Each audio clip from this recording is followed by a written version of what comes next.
2, 1. Good evening, good morning, good afternoon, wherever you are, podcast. And the real estate doctor here, Brendan Cunningham with the next call. We're going to talk about all the things that you were afraid to ask in the first place. In a real estate transaction, there's a lot of unforbidden things. A lot of unforbidden territories. We're going to go into one of those unforbidden territories. For me, at least, I think it should be forbidden, but people do them. Yep. And I always like to follow the rule of thumb: just because you can doesn't mean you should. Yeah, especially situationally, right? Everything is situational. Always. Yep. Everything is local and situational. Yep. Having said that, I was in the business for 5 years before I even heard of what we're going to talk about. A contingent sale. Now, there's the little C's and there's the big C's. Yes. And historically, the little C's can be anything like a contingent on the attorney approval, Attorney approval, inspection. home inspection, septic system, Yeah, yep. Health water department tests. potability, Correct, yep. zoning restrictions. Sewer compliance. Those are all the little C's. Yep. Okay? And we expect that they're going to be adults. Yes, yep. And we deal with them as they come in, and then we check them off and we get done. Then there's another thing called contingent, fancy word for subject to Yep. the sale of a house. Yep. The closing and or the sale. Yeah. Subject to the successful closing is a little C. Is a little C, yes. Subject to the successful sale of is a big C. Yes. Yeah. And this is where your agent becomes crucial on both sides. Yeah. But in some respects, I think more crucial on the listing side. Yes. Yep. Because if somebody thinks that they want to buy your house subject to the sale of their own house, Selling first. Yep. the listing agent becomes like a goalie. Yeah. Yeah. He's got to think. He's got to keep bad things from getting past you and him and the seller. That's really a big part of the job. It's a really good word for it. Yeah. And with contingent sales, people are trying to slip things through all the time. Yeah. And it's like, what are you doing? It's already a risk. It's already a itself. risk. But Yep. let me explain what a contingent sale really is. Some of you out there may be gamblers. That's fine. You pick your poison, pick your vice. I'm glad I don't have gambling as a vice. Yeah. Me either. I think that's the worst one you can have Yeah. It's. because you're always chasing it. Yep. Yep. I go to the casino. We have a bunch of casinos around us. And I go to the $50 blackjack table. And I say to the dealer, I'd like $500 for the chips. He'll take out 10 chips, he'll put a stack of them, and he'll slide them to my position. And this is what will happen. I will go and I will grab the chips. As soon as I reach for the chips, the dealer is going to put his hand over mine. And he says, no, sir, I'm sorry. You have to put your money on the table first. And I will say to him, today is Wednesday. And I'll say, no, you don't understand. I get paid on Fridays. I'll be happy to give you the money on Friday. I'll even sign something. I'll do that. The dealer will smile. Yeah. And they'll say, no, that's not the way it works. Yeah. You got to put your money on the table. And I'll say, but I just explained to you. This is what happens next. The dealer doesn't have any more smile. And they go like this. That means security, take this son of a gun out of here. Time to get up. Get out. Yep. You're done. And hopefully they don't, like in what's Goodfellas with a casino, They where they throw the guy through the glass door. Pretty much that's what's going to happen. Yeah. A contingent sale's kind of like that. Now, we're having multiple offers still. Yep. Yeah. Yep. It's a normal thing for us. And I always tell people, if you can do this, if you're a buyer looking to buy that house, subject, you can do it. It doesn't mean you should, and let me tell you why. Mm-hmm. First of all, you have no hand at all. You have no competitive situation in a competitive No, your situation. terms are very poor at that point. Your terms are terrible. Yeah. This guy's cash.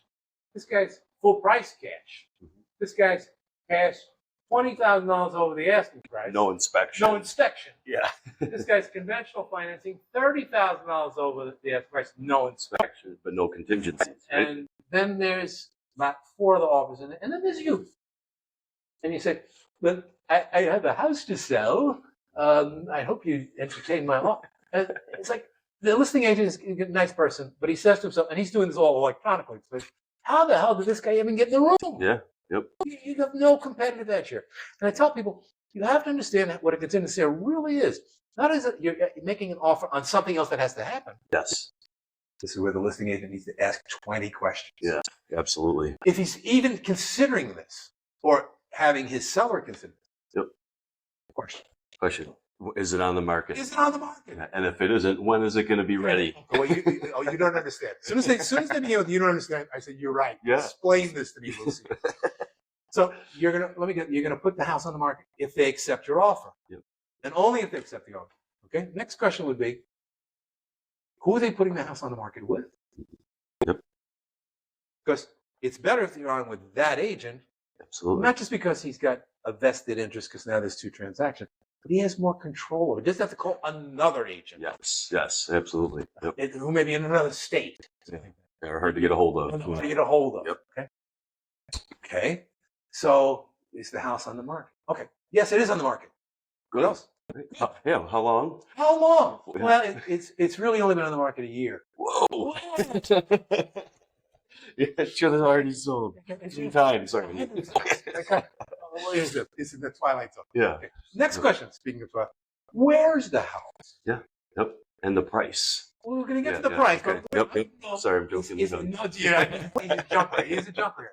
That's You get me antsy, okay? Well, because a good agent anticipates the next thing. Yeah. That's what a good agent really does. He's not waiting for things to happen and saying, well, no, what do I do? Because he knows this could happen. You're 3 steps ahead. Three steps ahead. If this happens, I do this. If this happens, I do this. So you already have the solutions to each one of those. Yep. It's been on the market for Say 2 weeks in our market. 2 weeks on the market. Yeah. In our market, that's a lot. Okay. Next question. Yeah. So what's the plan to get spike the activity or get it, What kind of activity has it had? Exactly. Well, Yep. no one's really looked at it yet. Okay. Yep. Well, what's that all about? Have you had an open house? Okay. Or they'll say, well, we've had 2 open houses. We've had 120 people go through, Mhm. and No, and no offers. no offers. Yeah. So what's wrong with the house? What's going on there? It's either the house or it's you. I don't know. Yeah. Point fingers. Or the price? Or the price. Price. All we know is the market hasn't responded. Yes. That's all we know. And that was plenty of activity to get an offer around here. Yeah. 120 showings. Unless the house is way out in the country. Yeah. Yep. The Yep. marketing to the shelf life is much longer in the country than it is in the city, Absolutely. or the closer you get to the city. We call the outer ring of suburbs, Suburb, the bedroom communities. I mean, always said the joke, if you're not in Western New York, this will be meaningless. I was just about freedom, New York. Yeah. It's way out there. It's way out there. In fact, I love the story. One of my agents said, what are you doing today? I said, I don't know. What do you have in mind? He says, you want to take a little busman's holiday? I said, what? He says, somebody happened to take a look at this house out in Freedom. He says, do you know where Freedom is? I said, I have no idea. I think it's like, if I was a flat earther, it fell off the edge. Yeah, that's a day trip, not a couple hours. It was a day trip. It shot the whole thing. Yeah. You go out there, and Freedom it's lovely. It's very rural. But there's like one street in the town. I think it's a county road. And there's this guy walking down the street. This is before the days of GPSs. Oh, okay. And I said to him, stop by and see this guy, because we had no idea what it was. I said, can you tell me where such and such a street is? He says, gee, golly, I just don't know that street. I said, are you from around? He's walking. Yeah. He says, look, there's nowhere to go. He said, you from around? He says, all my life, born and raised. And I said, good. I said, well, let me see what I can do. I went about a quarter of a mile, and that was the street. No. This guy didn't have a clue. No. He was way out. I don't know. I'm just going to make sort of a leap of faith that the shelf life is a little longer out there. Yeah. There's fewer people looking. And not everybody knows how to get there. And even Even with the the townies. GPS, you can be able to find it. Okay? So you, as a listing agent, you're going to ask, how long has the house been on the market? Is it on the market? Who's it on the market with? All this kind of stuff. And what kind of activity has it had? Yeah. Okay. So if we find out at that point that offer's submitted, you've asked, the house has been on the market for weeks, it has had a decent amount of activity and no offers, we have to relay that to the seller. Absolutely. So let's ask another question. Yeah. I want to present an offer to you, and I want to make it a contingent offer. Okay. Well, chances are, because my terms are, what was the word you used? Lousy? Yeah. My terms are not good. My house isn't even freaking sold yet. Right? If I have lousy terms, how can I make that better? Will I have to pay more? That's one way that you could do it. That's one way, and that's probably the best and most effective solution. Yeah. you're going to have to pay more. Yep. It's like a slinky. You get the terms, you get the price. Yep. You can't have them both. Nope. So you're going to have to pay more. Oh, okay. Can we still do this? Yes, we could. But you're the listing agent. Yeah. You got to protect that seller. You know, it's a domino effect. Well, there's things that go on your side that affect me on this side. Yep. So you have to make sure that I understand that as this would-be buyer, you still reserve the right to take another offer. Yes. So You can continue to market that we're property. showing the property. Yep. You can Absolutely. continue to market the property. In the event that you find a buyer that wants to buy, step up, a real buyer, Yep. Non-contingent. non-contingent. Yep. And there's a little wrinkle in that, but it's not worth talking about. Yeah. Yep. Non-contingent. Of course you'd go with this guy. And this is where we have the scenario where they call bumping. You're going to bump the first guy out of position. Yep. Which is very emotional. Emotional. Yeah. There's money loss. The weeping and gnashing of teeth. Yeah. Okay? Yeah, And let's make it really gnashing of teeth. Because people don't realize what these ramifications are. Mm-hmm. Let's say I have a 45-day contingency. Okay. So that means I've seen this happen. So it means there's a window for 45 days for you to get an offer. I got to get my house sold. In 45. Yep. Now, there's other ways I can remove my contingency. Mm-hmm. Obviously, the first one would be I sell my house and I have a buyer, and now I just have to wait for closing the house. That's door number one. Door number two is the bank says to me, and this is all in a contract that you set up, in a contingency writer, like a 3 or 4 page contingency writer that nobody understands. Yeah, it's confusing. No one's ever read it. Door number two says you can buy the house with funds that you already have, and you don't actually have to sell your house. So you can buy it non-contingent. You could buy it. You could have bought it non-contingent right along, but you sort of wanted that little extra comfort of having, I guess, an extra weasel clause. Yeah. Okay. Yep. And there's no better way to explain that. We're going to talk about that too. Door number three is because you're a high roller, the bank says to you, "You're so good. We don't care if you sell your house or not. We'll let you carry the mortgage on your existing house as well as the new house. We're good to go." That's the way you satisfy the contingency. Yep. Okay. Here's where I've seen this happen. So it's so awful. Heartbreak.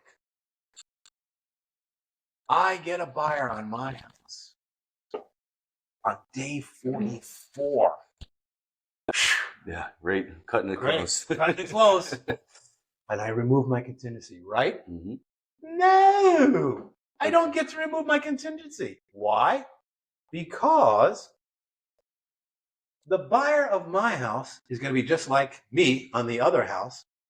There's certain protections in the contract. Mm-hmm. The first of which is there's a mandatory in New York State, and it's a good thing. Yeah. And I was doing it even before it was mandatory. There's mandatory 3 business days that the attorney gets to review the contract. 3 days, both buyer and seller. Mm-hmm. So on day 44, I get a buyer for my house. That buyer gets his attorney gets 3 business days to bless it or not. Mm-hmm. And I get 3 days. Yep. Okay. That happens on a Friday. Now you're talking about Wednesday. It happens on Labor Day, Yeah. which is a Monday. Yeah. Well, that wasn't a business They're day. business days. Yes. I'm going to use like regular days to make it really heartbreaking. Where I sell the house, I get an offer on a Monday, so I can go 3 business days, Tuesday, Wednesday, Thursday. I can probably slide in. But remember, I said you only had 44 days. Mm-hmm. So you ran out of days. Yep. You cannot release your contingency because we talked about the big C, which was subject to the sale of the house, and there's a little C. I can't do anything until all of my little C's have been addressed on my contract. Before it's a legitimate Before contract. I can remove my contingency. Yep. So I was this close, and I still don't get to do it. Yeah. Yep. Yep. So now you're out. Now I'm out. Yep. So now if somebody wants to buy your house, but the house that you were going to buy is no longer yours. Yikes. Yeah. It's a Yikes and double yikes. tough situation. I try to discourage people from doing this whenever I can. And sometimes people listen, sometimes they don't. Yep. It's just not a fun way to go. It's very stressful too. The stress is off the charts. Because the whole time you were wondering if somebody else is going to come in and bump your offer. If somebody's Bump it off. Oh, Yeah. I'm going to get bumped. Yeah. It's a good thing. no, because if you've done an inspection, if you've already paid for your Oh, loan application. So let's think about this. If you're a real estate agent and you have a buyer that's only wants to do contingent. Okay, that's all. We've all had them. We've all had them. Yep. And you can't make them see the reality. Yep. They want to do it that way. Well, what if they want a home inspection on that? I want to buy your house, subject to sale of my house. I want 45 days, but I want a home inspection. When do I do that home inspection? When I remove the contingency, or do I do it up front? I would do it when you remove the contingency. Well, that's what a lot of people would like to do, but that's not how it works. No, you have the timeline of the contract. You You have have the to. timeline of the You have to. You're But speaking like you're a person. well, no. Well, You're not a person. You're an agent. you know, for the looking out for your clients, that's what you want. That's what you'd want for But you can't. You can't. You know, you can't do it. And every time, what happens is it's the cost of doing business. You want a home inspection? Get a home inspection. Get a 100 home inspection. But it's on you. Yep. Oh, and if you get bumped, oh well, you lost money. Yep. Now, a lot of people don't understand that's a very subtle piece of the puzzle.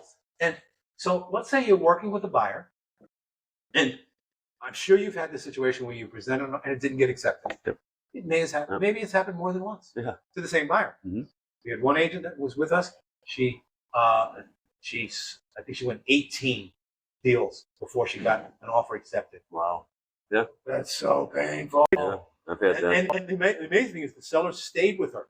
Because normally they think it's you, but it's them. Yep. They stayed with her and then they lived happily ever after, and it's fine. But what a heartbreak that is. But so let's say you know that a buyer wants to do it. If they don't know that they're going to spend that money and lose that money, they get real upset. Yeah. Yep. They get really upset. Now, if I have a buyer and he doesn't realize that and he's in a continued situation, he's lost that house, he probably doesn't like his agent anymore. No. Yeah. He blames. Yeah. Because Looks like. he's got to blame somebody Yes. other than blaming reality. Yeah. That this was not the best way to go. Yep. You know? Yep. And yeah, as I said, I was in the business for 5 years before I realized it was even a thing that you would do.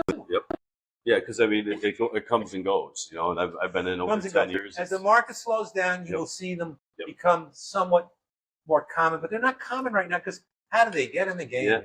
They were common up until I think the COVID, you know, just absolute explosion, yeah. and then you were losing offers because you couldn't come in You contingent. you couldn't, yeah. And now, you know, on the backside, the buyers that have been in the market for, you know, some of them even a year that have lost and won't sell their house. They're the ones that are like, I don't want to be homeless, right? So, but There's a way to make them not homeless. absolutely, always, yes, Always. always. I've been doing this a long time. I've never made anyone homeless. I'm not going to start now. Nope. I'm not going to start with you, and neither are you. No, nope. I had this situation. Stop it. You're not doing that. Earlier this year, I had a client that was, you know, the big C contingent. We lost in multiple offers. Yeah. I said, you know, and he started to get really frustrated with it. And I said, should. Yeah, absolutely. You know? It's like, well, now's the time to get your house on the market. And now you do what they call the reverse contingency. Yes. It's a magic bullet. It is truly a magic bullet. But you have to understand how it works. This is the reverse contingency. Mm-hmm. Say, this is how we're going to handle this. Because you know what? And this is what I say. I said, I'm doing this a long time. I've never made anyone homeless. I'm not starting with you. No. This is how we're going to handle this to make sure that you're protected. We're going to put your house on the market.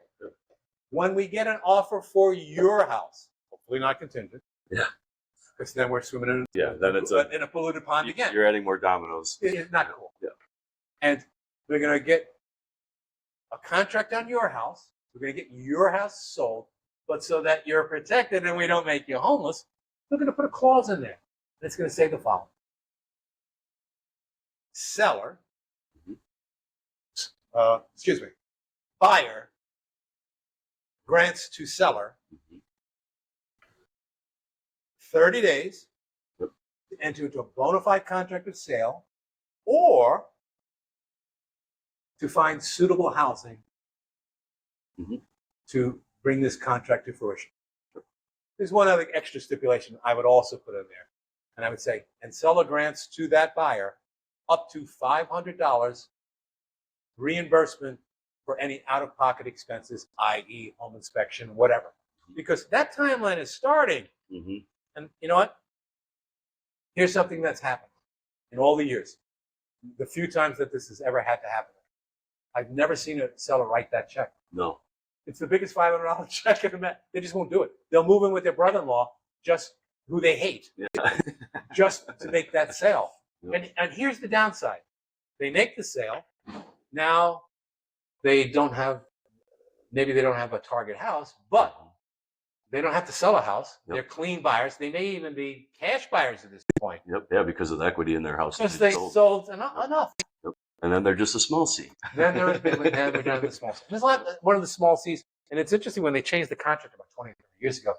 The lawyers had trouble with this, the big C versus the little C, Mm-hmm. because one of the little C's is subject to the successful closing of. That means they sold their house already. Yep. Now, and that's a little C because that almost always does happen. However, there's risk involved. Mm-hmm. If I have a cash transaction, cash is cash. Okay. We understand what cash is. You and I understand. A lot of people don't. I've actually had accountants tell me that, well, it's always cash at closing, whether it's the bank's cash or you. No, that's not. Because the bank may not give me the money. I could be the best guy in the world. I'm buying your house, and I'm a week before closing, and I lose my job. I have a mortgage commitment. I'm ready to go. Bank's not giving me the money. Nope. Or worse, my transaction is subject to the successful closing of my house. I'm good with you. I'm terrific. I'm great.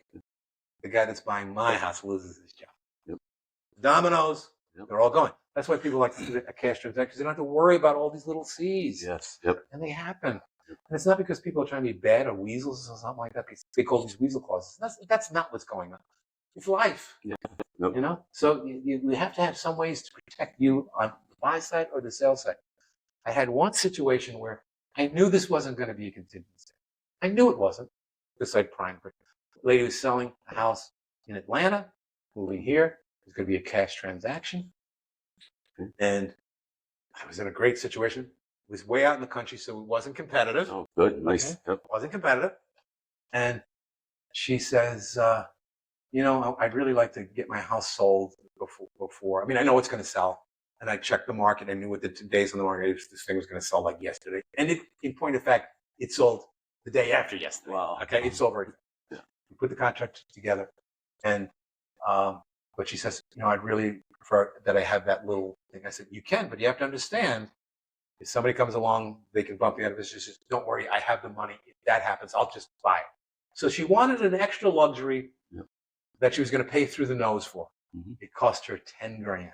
Wow. Let me tell you why. I told you it wasn't competitive. Mm-hmm. I get a call from the listing agent. The listing agent says to me, listen, we feel bad here. And I know you told me that they're just going to remove the contingency. It's too bad they put this in here. We have another offer. And it's cash. We're ready to go with you. Your number's good. Your cash, if you remove the contingency. But their number's higher. Ooh. It's 10 grand more. So because she did that, there was no way for me to extricate her out of that. And I said, well, you either have to step up now because you wanted that in there. Yep. And you never were going to use it. Yeah. So that protective measure was very expensive. It was an expensive life preserver. Yeah. So you're asking, when you're asking for things like that, just understand. And that's where a good agent, they'll explain it, to the fullest. And there's a lot of wrinkles. I've seen abuses on this where my favorite story was and I'm not going to get too long-winded on this one, but we had an agent and she had a deal. I said, how's your deal coming? She said, well, I don't know. I said, well, what do you mean? I don't know. She was not a good agent, but very well connected and people liked her. And just because they liked her, they would do this, but she wasn't a good agent. And she says, well, I said, well, what does the other agent say? She says, well, I don't know. She says, why don't you ask him what's going on with the contingent backup house? And she, long story short, she calls the other agent, and it's really not the other agent. It's the buyer himself, because they don't have an agent. He's trying to sell a house for sale by owner in a depressed market. No, that's not a thing. That agent did not protect their seller at all. No, not they at all. put him in, and needless to say, that deal didn't happen. Yeah. But it didn't happen after almost 60 days. You got to ask a lot of questions. Goalie, the listing agent becomes the goalie. They're doing this. They're doing their knees. They got to keep. We're bringing things up that you don't even think about. Holding costs, everything else. Stop. Yeah.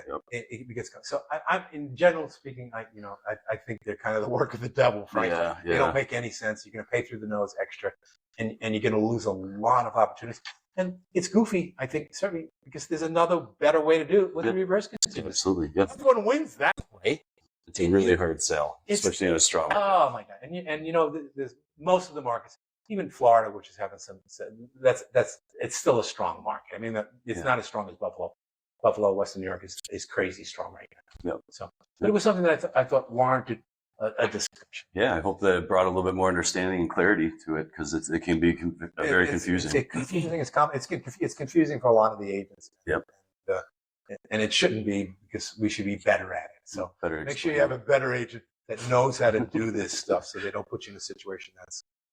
And they can explain it so you understand. Yeah, You know. I like to. I don't say dumb it down, because I mean, no, I like to bring it down in terms that, single syllables. Yes. Yeah. Make it simple. This is dumb. Yeah. Keep it simple, stupid. You really want to do this. Nope. That's it. But yeah. So thank you for tuning in. Please like, follow, subscribe. Let us know if there's any questions that we could answer on the show for you.